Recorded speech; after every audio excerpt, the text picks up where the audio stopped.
En train de dire les musulmans et la machine de guerre nazie. Les musulmans et la machine de guerre nazie, c'est un livre de David Motadel où il revient sur les alliances entre les musulmans et les nazis.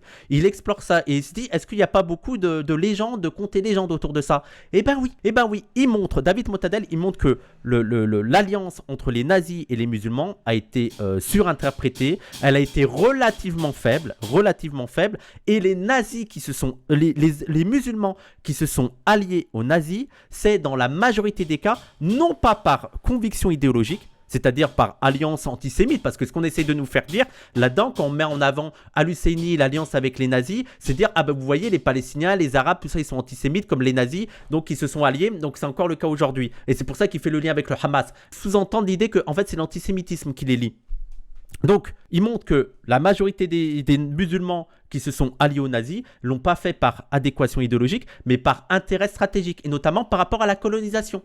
Dans le Moyen-Orient, ils étaient colonisés par les Anglais, ils étaient colonisés par les Français. Ils voyaient que les Anglais et les Français étaient en guerre contre les Allemands. Ils ont dit, bon, bah, stratégie, on va s'allier avec les Allemands, tu vois. Et sachant qu'il faut relativiser ces alliances parce qu'elles ont été assez faibles. Et sur le cas du Moufti de Jérusalem, ce livre montre que le Moufti de Jérusalem, en s'alliant aux nazis, il représentait déjà pas grand-chose. Il ne représentait pas grand-chose chez les musulmans. Et en fait, l'alliance entre le Moufti et les nazis, c'était un jeu de dupes des deux côtés. C'est-à-dire que le Moufti se voyait placé comme représentant des musulmans. Genre, il se reprenait une forme de légitimité grâce aux nazis en mode c'est lui le porte-parole des musulmans, ce qui ne l'était pas. Mais pour lui, ça permettait de donner cette illusion qu'il était le porte-parole des musulmans. Et du côté des nazis, c'était un jeu de dupes de dire ah mais regardez, lui c'est le porte-parole des musulmans et le porte-parole des musulmans il est avec nous. Vous voyez le jeu de dupes. Mais en réalité, c'était faux. C'était totalement faux. Donc il faut arrêter de focaliser sur ça en mode oh ça a été une erreur de ouf.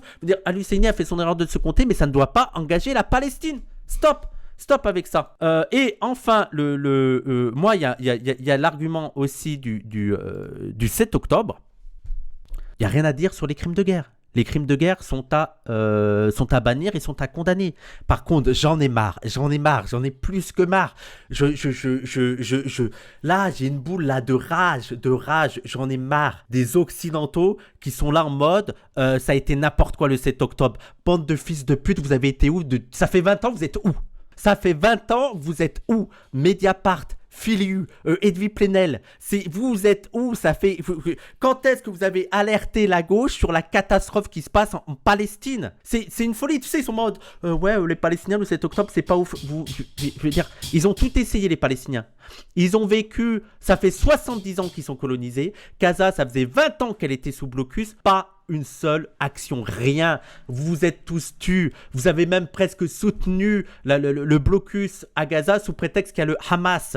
Ils ont fait une marche, on rappelle la marche pacifique qu'avaient fait les Palestiniens 2-3 ans avant, c'était quoi, 2020, 2021, la marche pacifique vers le mur à Gaza? Pacifique. Des morts et des centaines de blessés.